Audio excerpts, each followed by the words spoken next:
کبھی ایسا محسوس ہوا ہے کہ آپ ہر کسی کے لیے تو ہیں، لیکن جب آپ کو کسی کی ضرورت پڑتی ہے تو کوئی بھی نہیں ہوتا؟ یہ کہانی بالکل اسی احساس کی گہرائی میں اترتی ہے۔ تو ہماری کہانی شروع ہوتی ہے ایک خالی کمرے سے۔ ایک ایسا کمرہ جو باہر سے دیکھنے میں تو بڑا پرسکون لگتا ہے، لیکن اس کے اندر تنہائی کی گونج ہے۔ وہ ایک ایسا شخص تھا جس کا فون آپ سمجھے کبھی خاموش ہی نہیں ہوتا تھا۔ دن ہو یا رات، کسی دوست کی پریشانی یا گھر والوں کی کوئی ضرورت، وہ ہمیشہ ہمیشہ بس ایک کال کی دوری پر ہوتا تھا۔ اس نے کبھی کسی کو نہیں کہا ہی نہیں۔ لیکن آج جب اس کا اپنا دل بھاری ہے نا، تو وہ اسی خالی کمرے میں بالکل اکیلا بیٹھا ہے۔ آج کوئی فون نہیں بج رہا، کوئی دروازہ نہیں کھٹکھٹا رہا۔ اور سچ پوچھیں تو یہ تنہائی صرف اس ایک شخص کی کہانی نہیں ہے، یہ تو ایک سوال ہے جو بہت سے ایسے دلوں میں اٹھتا ہے جو ہمیشہ ہمیشہ دوسروں کی مدد کے لیے حاضر رہتے ہیں۔ دراصل یہ کہانی ہم میں سے ہر اس شخص کی ہے جو دوسروں کی زندگیوں میں تو روشنی بھر دیتا ہے، لیکن جب اپنی باری آتی ہے نا تو خود کو اندھیرے میں اکیلا پاتا ہے۔ مگر سب سے بڑا سوال تو یہی ہے کہ آخر ایسا ہوتا کیوں ہے؟ وہ انسان جو سب سے زیادہ دیتا ہے، وہی اکثر سب سے زیادہ تنہا کیوں رہ جاتا ہے؟ اچھا چلے، ہم اس شخص کو علی کا نام دیتے ہیں۔ علی، جس کی زندگی کا آپ کہہ لیں مرکز ہی دوسروں کی خوشی تھی۔ وہ سمجھتا تھا کہ اس کے ہونے کا مقصد ہی دوسروں کی مدد کرنا ہے۔ کسی دوست کا ٹوٹا ہوا دل ہو، رشتہ داروں کی کوئی مالی پریشانی ہو، یہاں تک کہ دفتر میں کسی کا کوئی کام اٹک گیا ہو، علی سب کے لیے حاضر تھا۔ اور جب لوگ اسے کہتے تھے نا، تمہارے بغیر ہمارا کیا ہوتا، تو اسے لگتا تھا کہ ہاں، میری زندگی کا کوئی مقصد ہے۔ لیکن رات کی خاموشی میں جب فون کی گھنٹیاں بجنا بند ہو جاتی تو علی کو ایک عجیب سا خالی پن گھیر لیتا تھا۔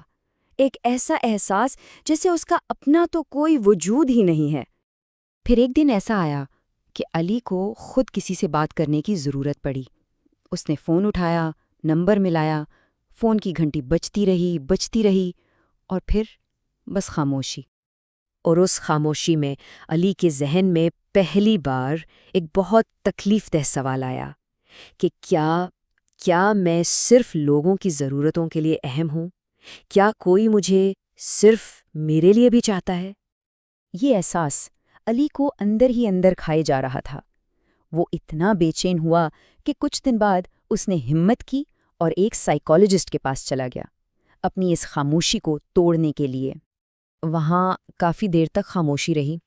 پھر اس نے بہت ٹوٹی ہوئی آواز میں بس اتنا کہا، میں سب کے لیے ہوں، لیکن جب مجھے ضرورت پڑتی ہے نا تو میرے لیے کوئی نہیں ہوتا۔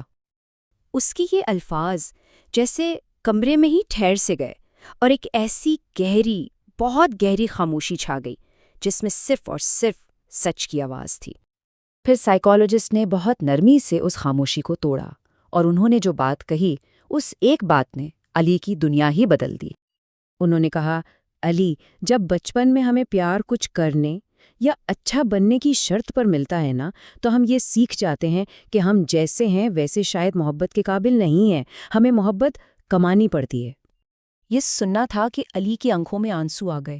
اسے اپنے بچپن کے وہ سارے لمحے یاد آ گئے جب اسے اپنی خواہشات کو مار کر دوسروں کو خوش کرنا پڑتا تھا، صرف تھوڑی سی محبت پانے کے لیے۔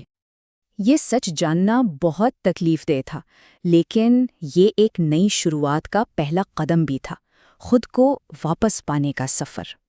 سائیکالوجسٹ نے اسے ایک بہت سادہ سا مشورہ دیا۔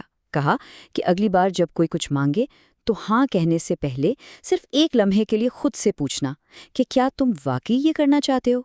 اور ہوا بھی یہی۔ اگلے ہی دن ایک دوست نے ایک غیر ضروری کام کا کہا تو علی نے ایک گہرا سانس لیا اور اپنی زندگی میں شاید پہلی بار کہا، معاف کرنا، میں یہ نہیں کر سکتا۔ اس ایک نہیں کا نتیجہ حیران کرنے والا تھا۔ کچھ لوگ جو صرف اس کے کام سے مطلب رکھتے تھے وہ ناراض ہو گئے، کچھ جو بس اس کی ہاں کے عادی تھے وہ چپ چاپ دور ہو گئے، لیکن کچھ لوگ، بہت تھوڑے سے لوگ جو واقعی اس کی پرواہ کرتے تھے، وہ وہیں رہے۔ اور اس دن علی کو پہلی بار یہ احساس ہوا کہ ایک ہوتی ہے مجبوری کی تنہائی اور ایک ہوتا ہے پرسکون اکیلا پن۔ ان دونوں میں بہت فرق ہے۔ اس کا کمرہ آج بھی خالی تھا، لیکن اب وہ تنہائی کا احساس نہیں، سکون کا احساس دے رہا تھا۔ تو یہ کہانی ہمیں ایک بہت اہم سوال پہ چھوڑ جاتی ہے۔ وہ لوگ جو صرف ہماری ہاں سے پیار کرتے ہیں، کیا وہ واقعی ہم سے پیار کرتے ہیں یا صرف اس کام سے جو ہم ان کے لیے کرتے ہیں؟ شاید اس سوال کا جواب ہی ہماری بہت سی تنہائیوں کا حل ہے۔